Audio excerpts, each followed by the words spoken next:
Hello everyone, welcome back to a new tutorial video on how to recover Smule account password. Before starting this video, please make sure to subscribe and do press the notification bell icon to get updated. So let's get this video started. First of all, you need to tap in Open Smule application. First, you need to select the language, tap in OK. Here you can go with any of this account as you register, as I am going with the email, so tapping on sign in with email. You go in for providing the registered email address, tap on next.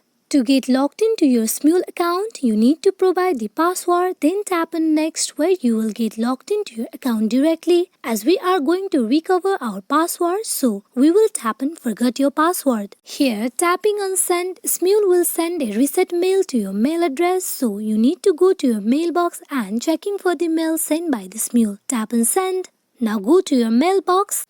At the very top, you can see the mail from Smule. You tap and open the mail.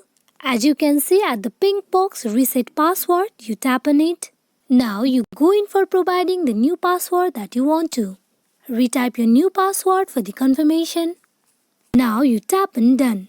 You can see your password has been successfully updated. That is, my Smule password has been recovered. Now you can get logged into your Smule account with the password you just reset earlier. Hope this video is fruitful for you all on how to recover your Smule account password. Thank you.